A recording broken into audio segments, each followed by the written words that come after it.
다 성공하기를 원하는데 성공의 기준이 세상 사람들과 같은 기준이 되면 안 되잖아요, 그죠? 근데 우리가 일반적으로 보면은 우리 믿는 사람들도 성공하기를 원한다 그럴 때 들어보면은 이 세상에서 말하는 기준, 예를 들어서 돈을 많이 벌었다든지 또 권력을 잡았다든지 둘 중에 하나인 것 같아요. 공부를 해도 목적이 거기에 있고 뭘 해도 다 목적이 돈을 많이 벌든지 권력을 잡든지.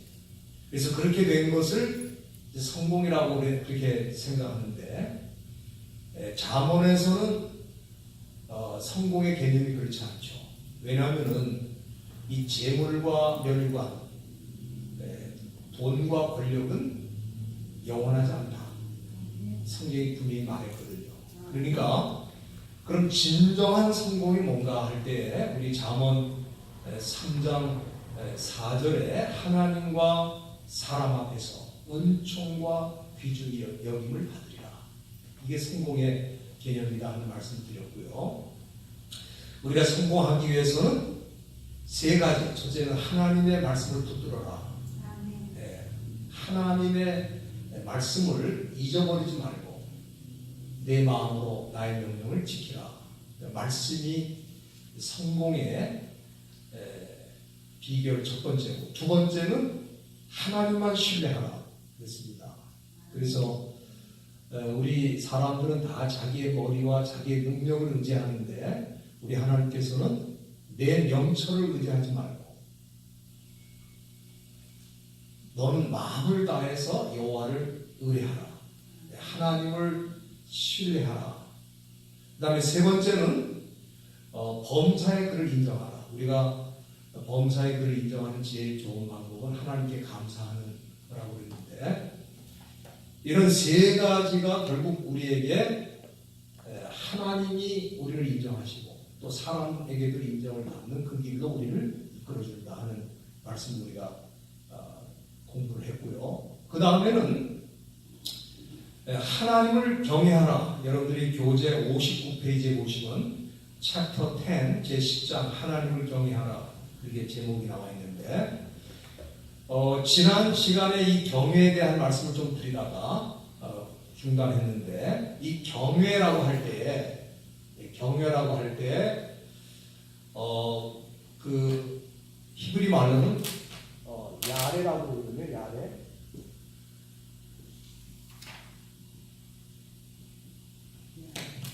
야레라고 있는데 이 야레라고 하는 거는 문자적으로는 두렵다, 두려워한다는 그런 뜻인데요. 사실은 그냥 막연히 두려워하는 게 아니고 제가 지난번 말씀드린 대로 fear, 두려움과 동시에 love, 하나님을 두려워하면서 동시에 하나님을 사랑하는 그런 마음이라고 했습니다. 그래서 우리가 일반적으로 생각할 때 하나님을 사랑하기는 하는데 하나님을 두려워하지 않아요. 그러다 보니까 하나님이 원하지 않는 길로 막 가는 겁니다. 왜냐하면 하나님이 내가 하나님을 사랑해, 하나님 나를 다 이해해 주시겠지. 물론 우리 하나님 다 우리를 아시고 이해를 하시는데 그렇다고 해서 그걸 이용하면 안 되는 거죠. 우리가 하나님이 좋으신 분이고 내가 사랑하시는 분이지만 늘 두려워하는 마음을 가져야 된다.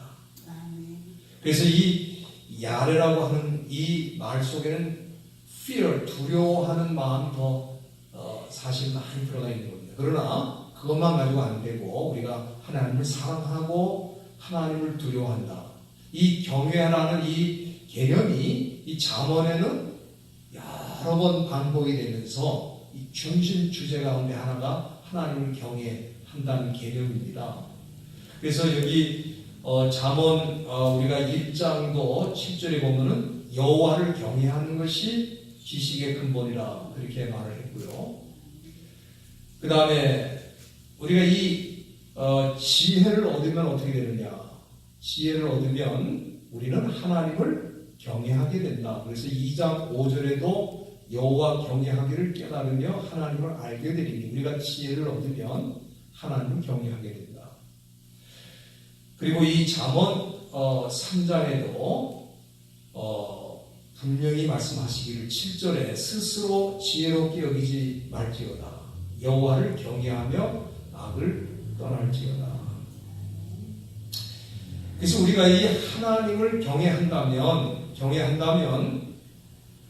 우리는 몇 가지 하나님을 경외하는 자의 삶이 이제 필요한데, 첫째는 스스로 지혜롭게 여기는 그런 삶을 버려야 됩니다. 여기 7절에 보면은 스스로 지혜롭게 여기지 말며 여호와를 경외하며 악을 떠나라고 그랬어요. 우리가 이 말씀은 우리에게 뭘 말씀하냐면은, 하나님을 경외한다면 제일 먼저 우리가 해야 되는 것이 뭐냐면 스스로 지혜롭게 여기는 교만을 버려야 되는 거죠. 이 교만과 하나님을 경외하는 것은 공존할 수가 없어요.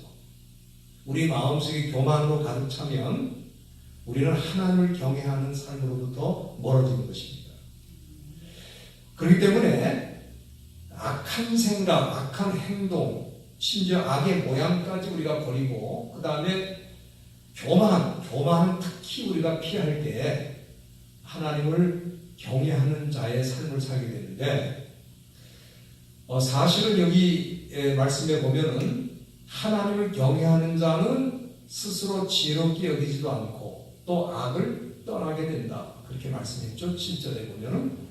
그래서 하나님을 경외하기를 원한다면 우리가 스스로 지혜롭게 여기는 교만과 그리고 악을 떠나는 이 삶이 우리에게 필요하다. 그 다음에 이 잠언에서 하나님을 경외하는 사람의 그 삶의 특징 두 번째는, 여기 11절 말씀에 보면은 징계라는 말이 나와 있습니다. 징계, 여호와의 징계를 경히 여기지 말라. 우리가 하나님을 경외한다고 그럴 때 때로는 우리 하나님께서 우리를 징계하시는 일도 있다는 것을 기억을 해야 됩니다. 근데 많은 사람들이 하나님의 징계를 오해하고 있죠. 근데 이 하나님의 징계의 목적은 사실은 사랑이고 동시에 훈련입니다. 그러니까 우리가 징계를 안 받으면 좋긴 한데, 징계를 받는 것도 그거는 하나님의 사랑이고 또 하나님은 우리를 훈련시키는 것이다. 그렇기 때문에 우리가 이 징계를 받을 때 두려워할 필요가 없어요. 이 징계를 받음으로 우리가 하나님의 사랑을 경험하게 되고 또 하나님께서 우리를 더 높은 신앙의 훈련을 시키는 과정이다, 이렇게 이해를 하게 되는데, 우리가 하나님의 징계가 왜 우리에게 주어지는가, 이 징계하신 그 목적에 대해서 우리가 잘 아셔야 되는데, 여러분들이 히브리서 12장에 보시면은 분명히 그 하나님께서 우리에게 징계를 하시는데, 그 징계의 그 목적이 뭐냐면 우리에게 유익을 준다 그랬어요. 이 히브리서 12장 한번 같이 보시기 바랍니다. 히브리서 12장 보시면은 하나님께서 우리를 징계하실 때 왜 하십니까? 거기에 대한 이유를 말씀하시는 가운데 히브리서 12장 10절에 보면은 저희는 잠시 자기의 뜻대로 우리를 징계하였거니와 오직 하나님은 우리의 유익을 위하여 그랬어요. 우리의 유익을 위하여 징계하신다. 그래서 우리가 하나님의 징계를 잘 받는 것도 하나님을 경외하는 겁니다. 우리가 그 징계를 자꾸 피하고 안 받으려고 그러는데 징계가 하나님의 사랑이에요. 우리 요나 선지자가 하나님의 뜻을 받들어서 니느웨로 가야 되는데 가지 않고 배를 타고 다시스로 도망을 가려고 할 때 하나님이 큰 태풍을 부르셔서 그 요나를 뱃속에서 징계를 하시고, 그리고 큰 물고기 속에 집어넣어서 그를 훈련을 시키신 거예요. 왜냐하면 요나라는 사람을 하나님이 제대로 만들기 위해서 그에게 징계를 주셨는데, 우리가 이 징계가 큰 유익이 있다고 그러는데 어떤 유익이 있는가? 우선 첫째로 우리 안에 존재하는 영적인 불순물들을 제거하는 유익이 있습니다. 우리가 징계를 통해서 마치 용광로에 우리가 이 순금이라는 게 그냥 나오는 게 아닙니다. 순금은 용광로에 들어가서 다 녹여가지고 불순물이 완전히 제거가 된 상태에서 나오는 게 순금이죠. 그러니까 우리 욥도 그렇지 않습니까? 그가 나를 단련하신다고 했어요. 그리고 단련하신 후에는 정금처럼 나온다. 그렇게 고백을 했는데 우리 안에 영적인 불순물들을 제거하는 작업이 바로 징계의 작업이다. 그리고 우리가 이런 과정을 통해 어떻게 되느냐? 하나님의 거룩하심에 참여하게 된다. 히브리서 12장 10절에 보면은 징계가 왜 유익하냐 그럴 때에 징계는 우리로 하여금 하나님의 홀리네스, 이 거룩에 참여할 수 있도록 그렇게 하신다. 네. 그래서 저는 우리가 징계를 받는 것도 하나님의 사랑이고 하나님의 축복이라고 저는 생각합니다. 왜냐하면 우리를 징계하신다고 하는 우리의 가능성은 아직도 보고 계신다는 뜻이에요. 그렇지 않습니까? 요나를 폭풍으로 내리치신 것은 요나에게 아직도 기대하는 게 있기 때문에 그러는 거예요. 그렇지 않습니까? 결국 요나가 그 태풍 가운데에서, 폭풍 가운데에서 회개하고 하나님의 뜻대로 니느웨로 갈 수 있도록 그렇게 준비가 된 것처럼 저와 여러분도 그렇습니다. 그래서 이 히브리서 12장 7절에 보면은 징계를 받는 사람이 하나님의 아들이다. 하나님의 아들로 대우를 받는 거다. 네. 우리가 버려진 자식들이 아니고 하나님의 아들과 딸로서 대우받는 사람들이기 때문에 그 가능성을 보시고 우리에게 징계를 주신다. 징계를 주신다. 그래서 우리가 이 징계를 가볍게 여기지 않는 것이 하나님을 경외하는 것이다 하는 것을 이 잠언이 우리에게 보여주고 있고요. 세 번째, 이 하나님을 경외하는 그 방법은 이 3장 9절에 보면은 잠언 3장 9절에 보면은 뭐라고 했냐면 내 재물과 내 소산물의 처음 익은 열매로 여호와를 공경하라. 그래서 우리가 하나님을 경외하고 하나님을 공경하는 그 방법 세 번째가 뭐냐면 내 재물과 내 처음 익은 열매로 여호와를 공경하라. 그렇게 말씀하셨어요. 우리가 왜 하나님은 사실 재물이 필요 없는 분이잖아요. 우리 하나님이 이 모든 우주 만물을 소유하고 계신 분이 무슨 재물이 필요하고 또 우리 뭔가 아쉬운 게 있어서 우리한테 뭘 요구하는 게 아니잖아요. 그러니까 우리에게 그 소산물과 처음 익은 열매로 하나님을 공경하러 가는 것은 순전히 우리를 위한 겁니다. 우리가 왜 이 처음 익은 열매로 또는 소산물로 하나님을 공경해야 되느냐? 마음만 드리면 되는 거 아닌가? 그렇죠? 그러잖아요. 우리가 마음만 드립니다 그런 말을 많이 쓰는데 근데 우리 하나님은 정말 마음을 원하시는 건 사실이에요. 그러나 마음만 원하시는 게 아니고 내 소산물에 처음 익은 열매로 여호와를 공경하라 그랬어요. 왜 그럼 이걸 원하실까? 우리 예수님께서 그 이유를 산상수훈에서 말씀하셨거든요. 기억나시죠? 마태복음 6장 그 21절에 보면은 우리 예수님이 뭐라고 그러셨냐면은 내 마음이 있는 곳에 보물이 있는 곳에 내 마음도 있다 그랬어요. 그렇기 때문에 사실은 우리가 처음 익은 소산물, 처음 익은 열매 이런 거를 드린다는 것 자체가 사실 우리 마음을 드리는 표현이에요. 우리가 헌금을 드릴 때 돈만 드리는 사람들은 헌금이 아닙니다. 돈과 함께 우리의 마음을 드릴 때 우리 헌금이죠. 돈만 집어넣는 사람은 그건 헌금 드리는 게 없어요. 그건 하나님을 구제한 거예요. 하나님 구제가 필요 없는데 선심 쓰듯이 설교를 들어보고 오늘 괜찮으니까 20불짜리, 설교가 시원치 않으면 10불짜리. 근데 우리가 사실은 마음을 드리는 게 중요한데, 마음과 함께 소산물을 드리라고 한 것은 그 소산물에 우리 마음이 있기 때문에 그래요. 그래서 우리가 하나님을 경외하는 마음이 있다면 하나님께 가장 소중한 것을 드린다 하는 개념으로 우리가 처음 익은 소산물을 드리는 거죠. 그 다음에 두 번째는 우리가 왜 하나님께서 이 소산물을 드리라고 했을까? 하나님을 공경할 때. 그거는 이 세상 모든 만물이 하나님이 지으셨고 또 내가 지금 가지고 있는 모든 것도 하나님이 내게 주신 것입니다. 그걸 인정하는 거거든요. 그래서 그게 사실 하나님을 경외하는 것이고 공경하는 것입니다. 그렇죠? 그래서 필요 없지만 우리 하나님이 그런 거는 필요 없어도 우리에게 그것을 하도록 하시는 거예요. 그게 우리 영적인 훈련과 또 우리 유익에 도움이 된다 이 말이죠. 그래서 우리가 이 징계를 당할 때 여러분들 교재 61페이지에 보시면 둘째 패러그래프에 의해서 하나님이 징계하실 때 우리 마음이 아프고 고통스러울 수 있습니다.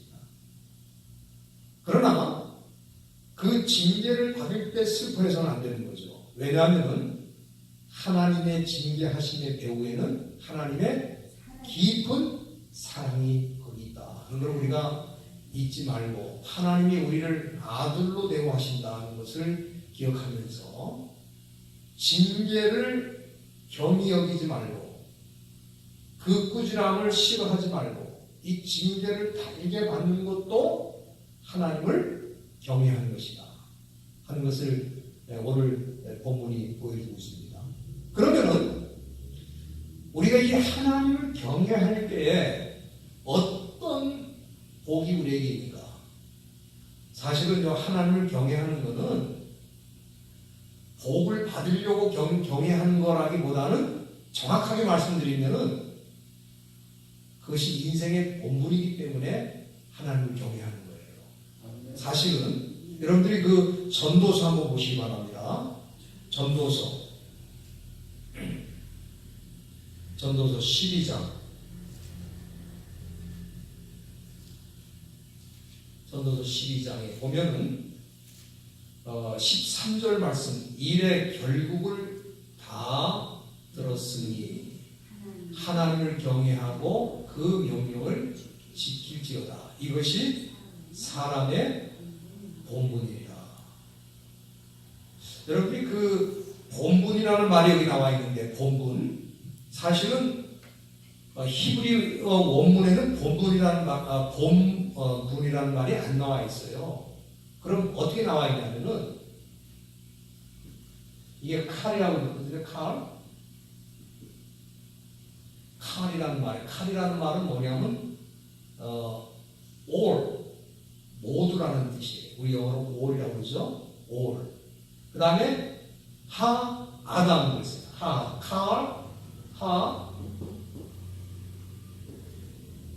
아담. 우리 이렇게 이 문자 비슷해요. 요거를 이렇게 기역자 비슷하게 아담이라는 말이야. 아담은 하는데 더 정관사가. 아담은 사람을 말하는 거예요. 그러니까 이 칼이라는 게 뭐냐면 사람의 전부다 그런 뜻이에요. 본분이라는 말이 사람의 전부라는 뜻이에요. 그러니까 본분이라는 말은 아담 그런 거예요. 아담이란, 우리 여러분 아담 있죠? 최초 인간의 이름이 아담이잖아요. 흙이라는 뜻인데 그 아담이 사람이라는 말이 또 되는 거예요. 사람. 네? 아담. 사랑이 아니고 사람. 그러니까 칼은 all, 아담은 그 사람의 전부라 그 말이에요. 즉 본분이라는 게 뭐냐면 사람의 전부. 그러니까 이게 무슨 얘기냐면은 하나님을 경외하는 거는 어떻게 보면은 뭔가 특별하게 우리가 하는 게 아니고 그 사람이 사람이라면 사람으로서 마땅히 해야 될 전부가 뭐냐? 하나님을 경외하는 거다 이 말이에요. 그러니까 이 하나님을 경외하는 거는 옵션, 그러니까 선택 사항이 아니라 그 말이죠. 우리가 사실은 하나님을 경외하지 않고 사는 사람은 사람이 아니고 짐승이에요, 짐승. 생물학적으로는 사람인데 영적으로 볼 때는 사람이 아니에요. 왜? 사람의 공부를 안 하고 있는 거예요. 하나님을 경외하는 것 가지고 하나님은 우리를 심판하는 거예요. 우리가 진짜 사람 노릇을 제대로 하고 사는지 하는 거는 그 사람이 뭐 공부를 많이 하고 세상에 나가서 높은 자리를 갖고 이런 게 아니고, 그 사람이 진짜 하나님을 경외하면은 그 사람은 사람의 진정한 하나님이 원래 창조하실 때 그 사람의 공부를 다 하는 거라 이 말이에요. 이 사람의 모든 것이라 경외하는 게 하나님을 경외하는 게. 네? 그러니까 이거는 당연한 거기 때문에 당연한 걸 하는데 복을 주실 이유가 없어요. 당연한 거니까. 네? 근데 우리가 그 당연한 것을 함에도 불구하고 우리에게 이 경외하는 자에게 하나님은 복을 주신다고 했어요. 어떤 복을 주십니까? 오늘 이 잠언 3장 8절에 보면은 첫째는 그렇게 말씀하셨습니다. 이것이 내 몸에 양약이 되어 내 볼수록 윤택케 하리라. 여러분 여기 양약이라는 말이 나오는데 리프트라고 하거든요. 리프트. 이 리프트라는 거는 무슨 뜻이냐면은 여러분들 라파라는 걸 아시죠? 네? 여호와 라파. 그 무슨 뜻이에요? 치료한다는 뜻이잖아요. 여호와 라파라는 말은 치료한다는 말이에요. 네, 치료한다는 말인데 이 라파가 이렇게 쓰게 라파라거든요. 이거 이 라파라는 말에서 리프트 이 양약. 근데 그 양약이라는 말이 조금 번역이 좀 그래요. 그 양약이라는 말로 번역하면 안 되고 사실은 치료라는 말로 번역을 해야 더 좋습니다. 그렇기 때문에. 왜냐하면 거기에 동사형이 라파인데 치료하다는 뜻이거든요. 리프트의 동사가 라파, 치료하다는 말이기 때문에 여기 사실은 하나님을 경외할 때 어떤 일이 생기느냐. 내 몸에 양약이 된다. 치료가 된다. 근데 여기 몸이라는 이 말도 사실은 조금 우리가 번역을 좀 정확하게 했다고 보기가 어려운데 이게 쇼르라는 말인데 쇼르 이 쇼르라고 읽는데 이 쇼르라는 이 단어는 우리 성경에는 몸이라고 되어 있지만은 정확하게 말하면 뭐냐면 여러분들 그 끈이 꼬여진 거 있죠? 꼬여진 상태. 네? 끈이 꼬여지면 이거 풀기가 어렵잖아요. 그죠? 네. 그렇게 뭔가 이렇게 꼬여졌다는 뜻도 되고요. 이게 또 무슨 뜻도 되냐면 탯줄이라는 뜻도 돼요. 탯줄. 네? 탯줄. 그러니까 이 몸이라는 게 사실은 우리 말로는 아주 그렇게 번역이 되어 있습니다만은 이게 꼬여진 줄 또는 탯줄 그런 뜻이에요. 그러니까 이게 뭘 의미하냐면은 그냥 몸이 아니고 꼬여진 인생을 말하는 거예요. 이게 병들고, 예? 꼬여지고, 뭔가 뒤엉키고, 예? 여러분들 그 상상이 가잖아요. 우리 일이 제대로 안 될 때 뭐라고 그래요? 일이 꼬인다고 그러잖아. 이게 매듭이 풀려야 되는데 안 풀리고 말이죠. 점점 꼬이고, 엉키고, 설키고. 그러니까 어쩌면 우리 인생이 그렇다고 말해요. 우리 인생이 이렇게 꼬여지고 비틀어지고 왜곡되고 이렇게 돼 있는 그런 인생의 치료가 임한다. 회복이 임한다. 그런 뜻입니다. 여기 그럴듯하게 우리가 번역을 해놨는데 내 몸에 양약이 된다. 그러면서 이렇게 뭔가 좀 스무스하게 번역을 해놨지만 실제로 좀 더 깊이 들어가 보면 그거예요. 그러니까 우리가 하나님을 경외하게 될 때 하나님이 우리에게 해주시는 일이 뭐냐면은 인생이 뒤엉키고 꼬이고 왜곡되고 이런 것들을 해결해 주시고 풀어 주시고 회복시켜 주신다 그런 뜻입니다. 이해가 되시죠? 우리가 인생의 본분인 하나님을 경외하는 일을 하게 되면 하나님이 꼬여진 우리 인생을 풀어서 바른 길로 하나님이 원하시는 길로 나아갈 수 있도록 우리를 회복시켜 주시는 그런 은혜가 있다는 그런 개념이고요. 그 다음에 또 두 번째는 여기 보니까 뭐라 그랬어요? 내 골수로 윤택하게 된다. 여러분 이 골수라는 거 굉장히 중요하잖아요. 골수. 이 뼈에도 물이 있다는 거예요. 뼈에도 물이 있다.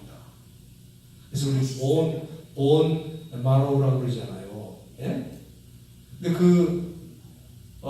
사실 이 골수가 굉장히 우리 생명을 사실은 지탱해주는 어떤 굉장히 중요한 요소인데 이게 메마르면 그 사람은 죽는 거예요.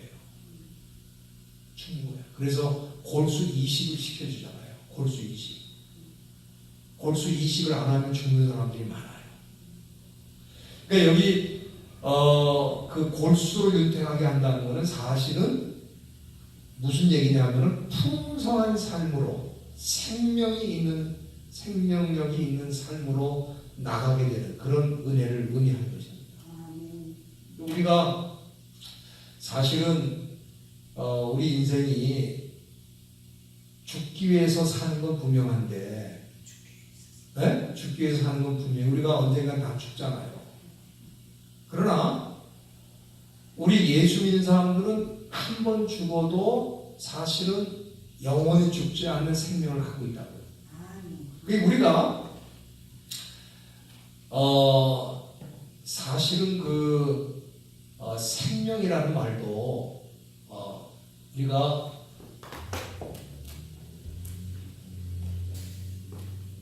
이 조에라는 말이 있고요. 생명 조에라는 말이 있고 그 다음에 바이오스라는 말이 있어요. 바이오스. 요 조에하고 바이오스하고 어떻게 다르냐면은 조에는 이 바이오스는 쉽게 말하면은 그 생명인데 생물학적 생명을 말해요. 생물학적 생명. 이 바이오스가. 그래서 이 바이오스라는 말에서 우리 영어에 이 바이올로지라는 게 있거든요. 이 바이올로지 뭔지 아시잖아요. 이게 생물학이라는 말입니다. 이 바이올로지가. 그러니까 이 바이오스는 생물학적 생명이에요. 그러니까 시작이 있고 죽음이 있는 생명이에요. 이거는 이 세상 모든 만물이 다 그렇습니다. 시작이 있지만 끝도 있다 이 말이에요. 언젠가 다 죽는 거예요. 다 죽어요. 그런데 요한복음 5장 24절 같은 말씀에 보면은 너희가 내 말을 듣고 나 보내신 이를 믿는 자는 영생을 얻었고 생명을 얻었나니 사망에서 생명으로 옮겼느니라 그렇게 말씀했잖아요. 근데 거기에 나오는 이 생명이 뭐냐면 조예요. 이 조예는 뭐냐면은 한 번 얻으면 사망이 없어. 사망이 없는 거예요. 네? 그러니까 우리가 정확히 말하면 죽는다고 할 때 죽는 거는 생물학적으로 죽는 거예요. 그러나 영적으로는 그대로 살아있는 거예요. 우리가 영적으로 그대로 살아있는 거예요. 영원한 생명을 갖고 있는 거예요.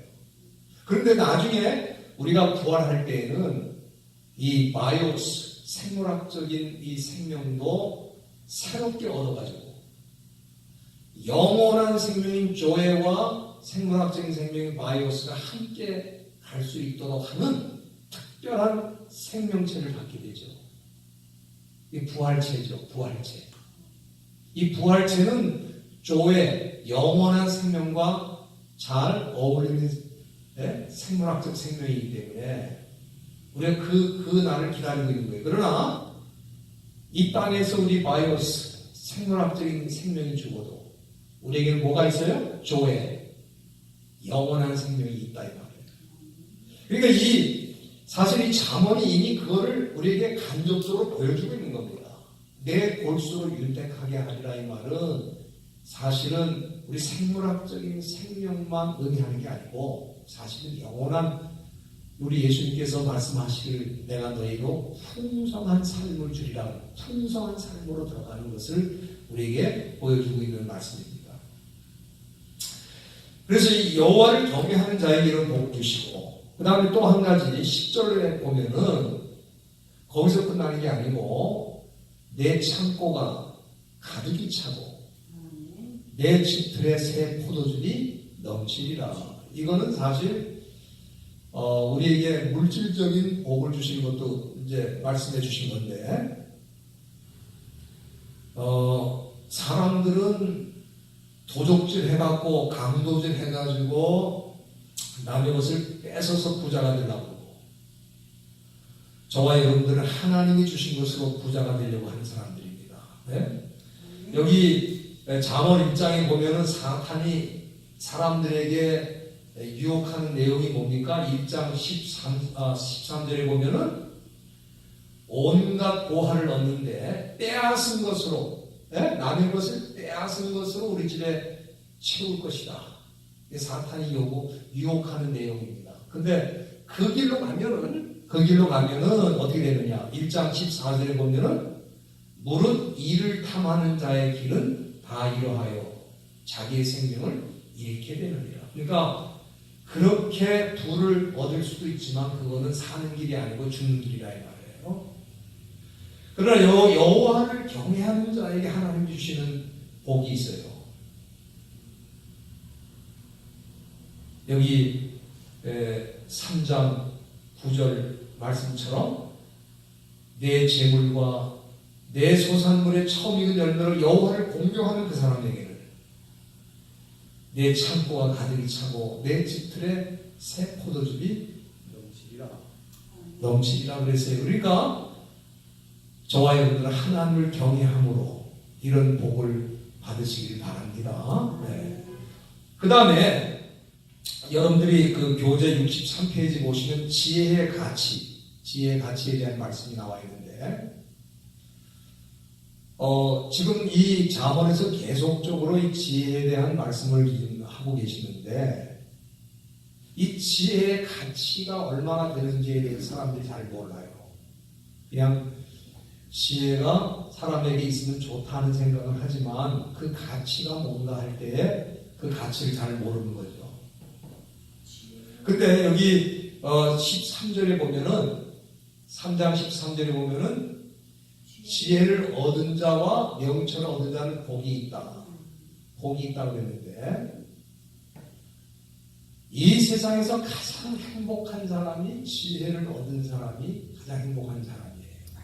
근데 하나님이 주시는 지혜의 가치가 얼마나 크길래 이걸 얻은 자가 이렇게 복이 있다고 말씀했을까? 거기 말씀에 보면은 14절에 그 지혜의 가치에 대해서 잠언 기자는 뭐라고 했냐면은 지혜를 얻는 것이 뭘 얻는 것보다 낫고 은을 얻는 것보다 낫고 그 이익이 정금보다 나음이고 지혜는 진주보다 귀하니 너의 사모하는 모든 것으로 이에 비교할 수 없도다. 여러분 우리가 사모하는 게 많잖아요. 사람들이 다 바라고 원하는 게 있어요. 네? 정말 그거를 얻기 위해서 몸부림치고 있어요. 네? 사람들이 매일 갖기를 원하고 사모하고 기다리고 그게 뭡니까? 예수님. 그러고 얼마나 좋겠어요. 네, 뭐니 해도 머니가 최고야. 예수님이 최고야. 그런데 네? 그게 지혜를 얻은 사람들은요 더 이상 뭐니 해도 머니가 최고가 아니라는 걸 알죠. 근데 이 하나님이 주신 지혜를 얻지 못한 사람은 그 사람에게는 머니보다 더 귀한 게 없어요. 여러분들 돈이 얼마나 귀하면 돈을 위해서 목숨을 내놓겠어요? 그렇지 않습니까? 목숨을 내놓기도 하고 또 돈을 위해서라면 다른 사람을 죽이기도 해요. 네? 그 얘기 여러분 들으셨죠? 실제로 있었던 일인데 남편이 부인 몰래 생명보험금을 엄청 크게 많이 들어놨어. 그리고는요 고속도로에서 운전하고 가다가 교통사고가 난 것처럼 해갖고 부인을 죽인 거야. 이게 처음에는 다 교통사고를 아는 거죠. 예? 아, 교통사고가 났나 보다. 그런데 알고 보니까 그 사고가 나기 얼마 전에 부인의 이름으로 보험을 많이 들어놓은 거야. 그러니까 부인의 생명보다도 뭐가 더 중요한 거예요? 그렇다니까 여러분들, 그래서 여기 뭐라 그러냐면 사람들이 사모하는 게 뭐냐? 사모하는 게 은을 사모하고 또 정금을 사모하고 진주를 사모한다 이 말이에요. 그런데 사모하는 이 모든 것보다 더 귀한 게 있다. 그게 뭐예요? 지혜가. 그래서 너희 사모하는 모든 것으로 이에 비교할 수 없다. 그렇게 말씀하신 이유가 거기 있어요. 네. 그러니까 이 지혜의 가치라는 것은 우리가 쉽게 말할 수 없을 정도로 그렇게 엄청난 가치가 있는데 이 지혜를 어떻게 얻을 수 있느냐? 이게 돈 주고 살 수 있다면 다 돈을 주고 살 수가 있을 텐데 우리가 야고보서 1장 5절에 보면은 지혜를 얻는 방법은 딱 한 가지밖에 없어요. 한 가지 방법밖에 없어요. 어떤 사람들은 돌을 닦고 수양을 하고 노력을 하면 지혜를 얻을 수 있다. 책을 많이 보면 지혜를 얻는다. 성경은 그렇게 말하지 않고 야고보서 1장 5절에 보면은 누구든지 지혜가 부족하면 모든 사람에게 후히 주시고 꾸짖지 아니하시는 하나님께 구하라. 그러니까 지혜는 누가 주시는 거예요? 하나님만이 주시는 거예요. 우리가 지혜를 인간의 노력이나 어떤 재물을 통해서 얻을 수 있다면 그 방법으로 누구든지 얻을 겁니다. 왜? 정금보다 귀하다니까. 그런데 그런 방법으로는 안 되고 하나님이 우리에게 선물로 주실 때 우리는 지혜를 받는 거기 때문에 그래서 우리는 기도할 수밖에 없는 거예요. 저와 여러분들은 지혜를 얻는 방법을 이미 알고 있는 사람들이기 때문에 우리가 지혜가 부족하고 정말 마음이 답답하고 클클할 때는 우리는 하나님께 엎드려 기도하며 하나님께서 우리가 생각지 못한 일들을 보여주시고 깨우치게 하시고 이해하게 하셔서 갈 길을 보여주신다 이 말이에요. 이게 얼마나 감사하죠. 그러니까 참 저와 여러분들이 사실은 이미 인생을 다 성공한 사람들이에요. 우리는 어떤